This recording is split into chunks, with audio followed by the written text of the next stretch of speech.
The moon hid behind the tall trees, and the night air smelled of danger. A man staggered through the darkness, Chukwudi, his hands trembling, his breath ragged. His white cloth was stained with blood, his footsteps uneven on the wet earth.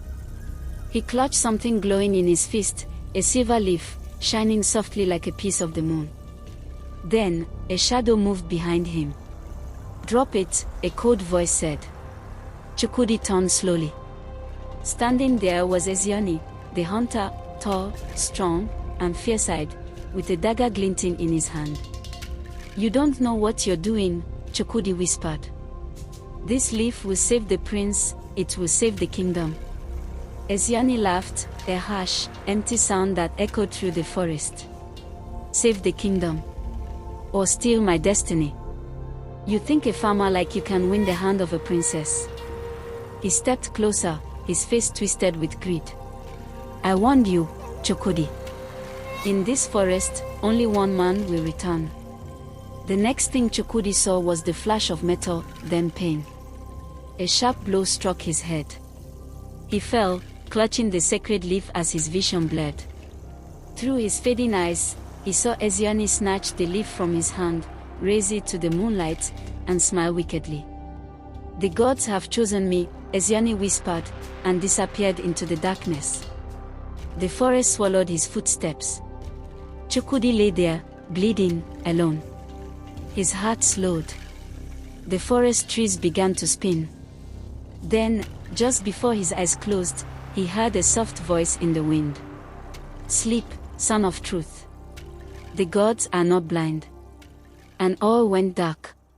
Before that night of blood and betrayal, before the forest called the names of the brave, there was peace in Umuoka kingdom, a peace that had lasted through the reign of King Abaidiegu the Wise. He was a man of great counsel and fairness, a king whose laughter could calm storms, and whose anger made even warriors tremble. Under his rule, the land prospered, yams filled every barn, palm wine flowed freely, and no child went hungry. His people often said, "If wisdom were a tree, King Abaidiegu would be its root." He had 2 children, Prince Obinna, the heir to the throne, and Princess Amora, the flower of Umuoka. Prince Obinna was strong, kind, and loved by all. When he walked through the market, even the elders nodded with pride, saying, "Our future king walks like a lion, but his heart is as gentle as a dove." Princess Amora, on the other hand, was a sight that no words could capture. Her beauty was like the morning sun after rain, bright, pure, and soft. Songs were sung in her name, and many young men dreamt of her in silence. But then, tragedy struck. It began one night, when the palace guards noticed that the prince had not joined the evening meal. They went to his chamber, and found him trembling, sweating, whispering words no one understood. The healers came. They gave him herbs, poured libations, and prayed, but nothing changed. The prince's strength faded day by day, and soon, he could not even lift his head. The queen wept day and night. The king could not eat, could not sleep. He sent for the greatest Dibia of the land. He came and revealed just one thing, he said. "This is no ordinary sickness. The spirit behind it hides in darkness. Your son's sickness is not from man. The cure lies in the heart of Ojani Forest, where the spirits of the old dwell. There grows a leaf that shines with the tears of the gods. Only the brave and pure can find it. Send your people, and he who brings it shall save your lineage." People of Umuoka, the king began to speak, standing before them, his eyes heavy with sorrow. "My son, the heir to this kingdom, lies dying. The gods have spoken, only one leaf, hidden deep within Ojani Forest, can heal him. Whoever finds this leaf will not only save the prince but shall have the hand of my daughter, Princess Amora." The crowd gasped. The king's daughter, the most beautiful woman in the land, as a reward. Men looked at one another, hearts pounding. It was both a blessing and a curse, for Ojani Forest was feared. They called it the forest that eats men. 5 men came out of the crowd that day. The first was Chukwudi, a humble farmer, quiet and hardworking. He had always loved the princess from afar, though he never said a word. When he heard the king's promise, his heart burned with both hope and fear. The second was Ojani, a proud hunter known for his arrogance. His skill with the bow was unmatched, but his heart was filled with envy. He had always desired the throne, the fame, and the princess. The third and fourth were Obinna and Okarika, brothers, simple farmers who joined for adventure, not for love. The fifth was Okachukwu, another hunter, calm, wise, and strong in spirit. The king blessed them. The people cheered. The Dibia gave them charms and tied white cloths around their arms. Even the princess stepped forward quietly and tied a red band on Chukwudi's wrist. "May the gods guide you," she whispered. And Chukwudi replied softly, "I will return with the leaf even if it costs my life." The five left at dawn. The sun rose behind them as they walked into the unknown. At first, the road was friendly, green bushes, chirping birds, and rivers that smiled. But as they approached Ojani, the air grew cold, and even the leaves stopped moving. The forest welcomed no one.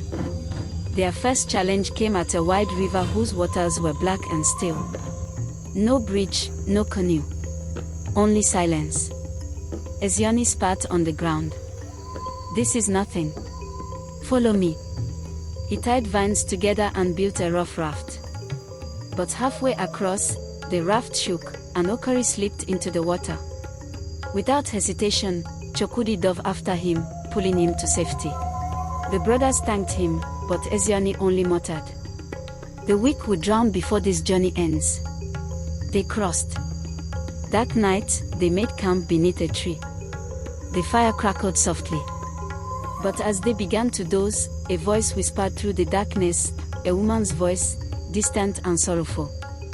"Who walks the paths of Ojani without sacrifice?" The men froze. The fire dimmed. The air thickened. It was Chukwudi who acted quickly. He took out kola nuts from his bag, broke them, and placed them on the ground. "We are travelers sent by the king to save his son. Accept our kola, O spirit of this forest, and let us pass in peace." The voice faded. The wind calmed. Okachukwu stared at him. "How did you know what to do?" "My father taught me," Chukwudi said. "The spirits respect humility." But from the corner of the firelight, Ojani watched him with narrowed eyes, envy twisting in his heart like a snake. Days passed. The forest tested them, hunger, strange visions, and endless paths that led nowhere. Fear crept into their hearts, and one by one, the weak began to turn back. The two brothers, Obinna and Okari, gave up after a night of thunder when trees seemed to whisper their names. "This journey is cursed," they said, and disappeared into the mist. Now only three remained, Chukwudi, Ojani, and Okachukwu. But even among the three, trust was fading. Ojani began to walk ahead, marking trees secretly so he could find his way back alone if he chose. Chukwudi continued to pray, his thoughts on the princess and the dying prince. On the seventh day, just as the sun rose, Chukwudi sighted something, a small clearing where the light danced on a single glowing plant. The leaf shimmered like silver flame. "The leaf of life," Chukwudi whispered in awe.